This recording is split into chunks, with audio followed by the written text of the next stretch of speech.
You may be wondering, how the heck are these people getting these homes when you put in like 10 to 12 different offers on different properties throughout your home search? And in this video, I'm going to share with you 8 things you can do to get your offer accepted over Joe and Susie's offer down the block. Stay tuned.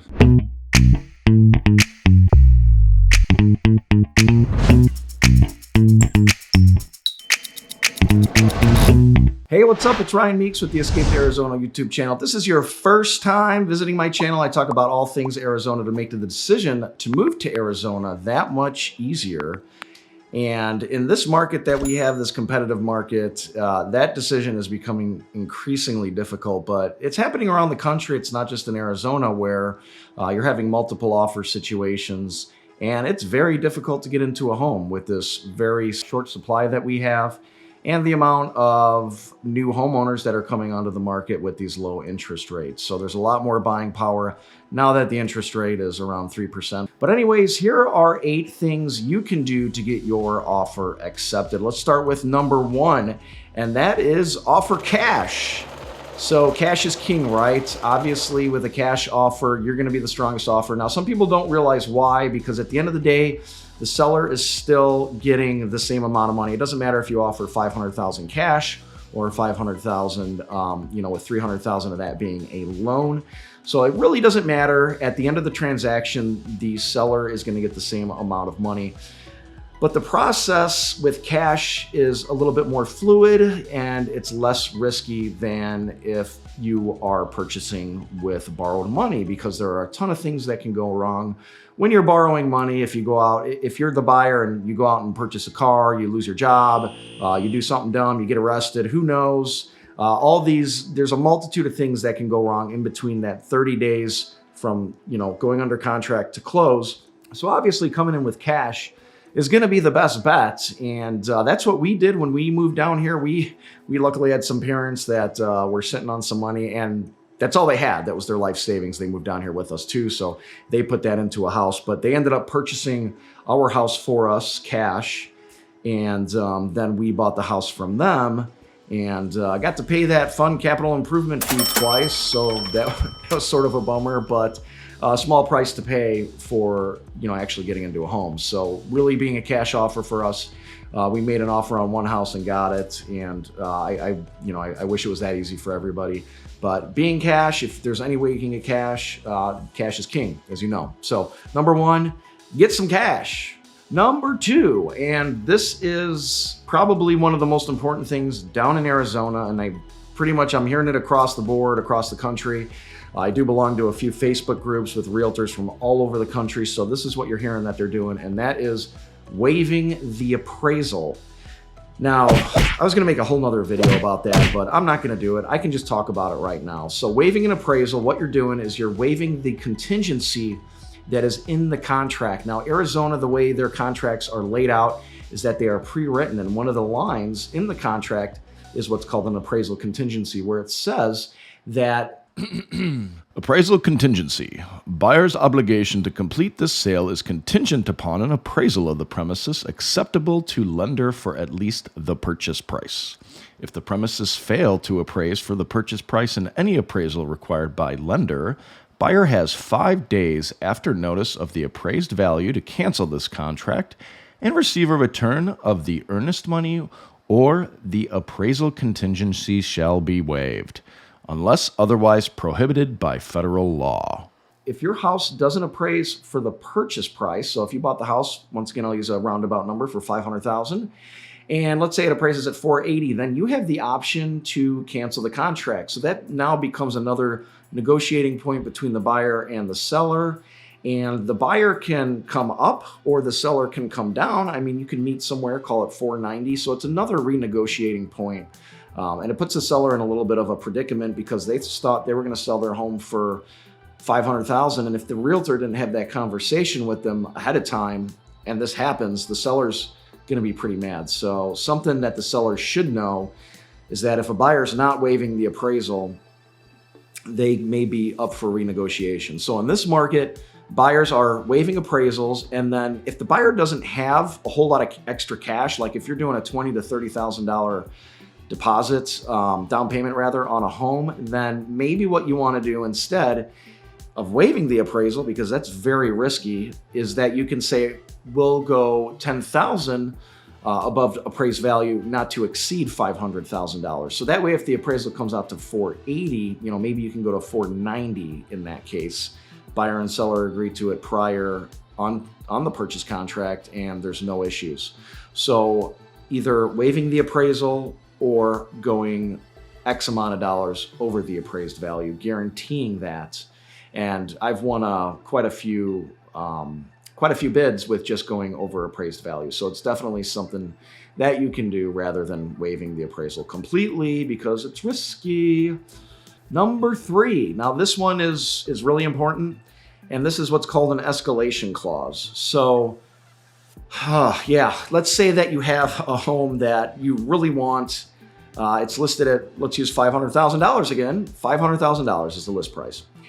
It's going to go for over. It's priced really well. I tell you, hey, this will probably appraise for $510,000. Okay. So what you could do is say, listen, we'll pay $530,000 for this house. And if there's another offer that comes in that's above $530,000, let's say, an offer that comes in at $570,000, we'll pay $1,000 over that offer. So here's the verbiage, and here's how you would state it in the purchase contract. Buyer and seller agree, buyer to pay $1,000 over any higher offer up to and not to exceed $570,000. So once again, you want to kind of price this right that. You want to maybe go to 571, 571.5, 572.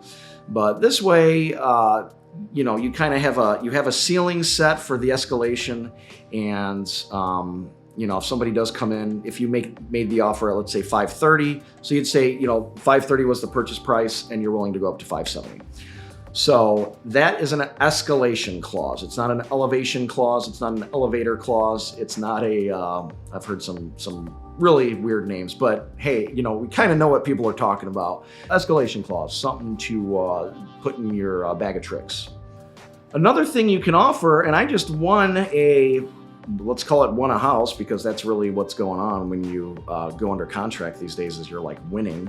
So we won a house by offering a lease back, and a lot of sellers now are actually requiring that you lease back to them for 30 to 60 days.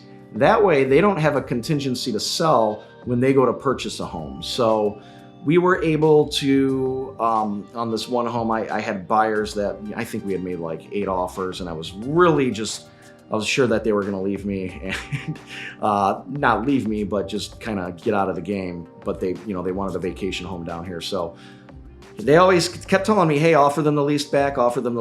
So we offered a pretty substantial lease back to these clients, and we weren't the highest offer, but because we leased the home back to them, they felt really at ease because they still had to buy another house. Apparently, they told me they were downsizing. I don't know if that's true. Yeah, the sellers were there when we were going through the house, so it was a little awkward. I always say, hey, why are you selling? And they said they were downsizing, but it was a huge family. That didn't make sense. So beautiful home, 2019 builds, and my clients won a home. So that was one way to do it, offering a lease back. And if you could do it at no charge, then that's great. Some people need to charge for it. Maybe you can work that into the price of the home. There's some different options to do it, and something that you can always talk to your realtor about. So offer that lease back. Another thing you can do is shorten the inspection period. So typically you get a 10-day inspection period. So if you shorten that to 5 days or even 3 days, you can actually get an inspector out there pretty fast. You can get the home inspected, figure out if you want it or not. And so the good thing about shortening the inspection period for the seller is that if you find something and you don't want the house, then they can put it on the market next weekend. The next weekend, they can just get that house back on the market for people to come through, and obviously they can get the home sold. So shorten the inspection period. That's another way to put yourself in a better position than other buyers. Or if it's a newer home, I'd say like 2018, 2019 or newer, you can always waive the inspection and waive the due diligence period. I don't ever recommend that, but it's a good option that's, gotten my clients some homes. And if it's a 2019 build, there's probably going to be very few things wrong with it. Here in Arizona, we're not going to have any foundation issues. We're not going to have any roof issues. AC is going to be pretty solid. So those are the three things that I really worry about. So, just do a visual inspection upon looking at the property and make sure that there's no huge issues, no huge cracks in the walls, things like that. You should be good to go on, I would say, a 2019 or newer. But once again, that's something to talk with your realtor about, and either shorten the inspection period or waive that inspection period. And that'll put you higher on the totem pole in terms of offers when a seller is looking at those offers. On to the next.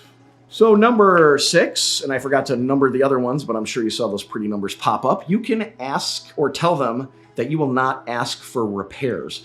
Now in Arizona, it is an as-is contract. So it's as is. That's what it specifically states in the contract. However, if you put a little promise on the back of the purchase contract that says buyer promises not to ask for repairs, it makes the seller feel a little bit warm inside. So that's one option that you can do.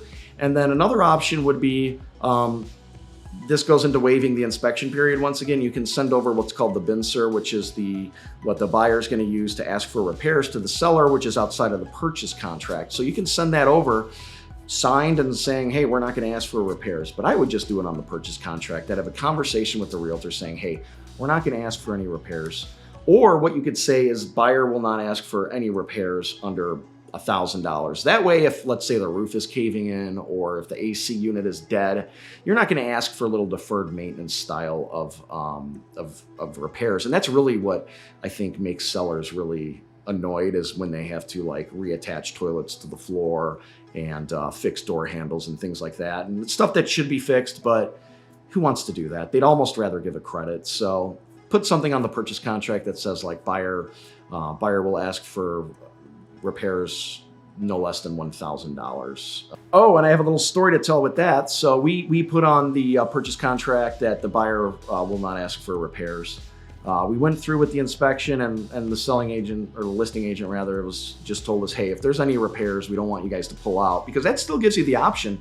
Even though you say you're not going to ask for repairs, it kind of, if there are repairs that need to be made, then it's almost more likely the buyer will pull out because they promised that they wouldn't ask for repairs. You get what I'm saying? So it's kind of a double-edged sword, but at the end of the day, the seller knows that the buyer wants it. And I mean, you can still negotiate repairs. Even if you do put like, hey, we're not going to ask for repairs. If there are repairs that need to be made, definitely still a negotiable item, even though you put that in the purchase contract. And on my client's last house, we were able to get him like $2,100 back. There's some pool issues, pool pump issues. And the listing agent had let me know, hey, don't just pull out of the contract. Like, please, if there's any repairs, my seller's willing to make them. Still time to negotiate, even if you put buyer will not ask for repairs.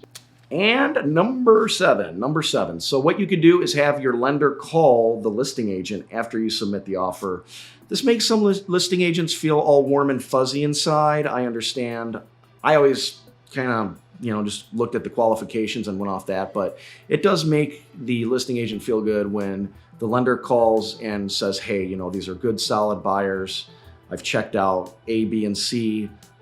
These all check out. I've gone through these financials. I've gone through these. So really just having your lender call lets the listing agent know that there's going to be good communication between the lender, the listing agent, and the selling agent, which would be the buyer's agent. So that's something that always makes them feel good. So I feel that if you didn't make that offer, make sure you tell your realtor to have the lender call, or you can go ahead and tell your lender to call as well after you send that over, after you send the signed documents back to your realtor. Give them a little bit of time for the realtor to get it to the listing agent though.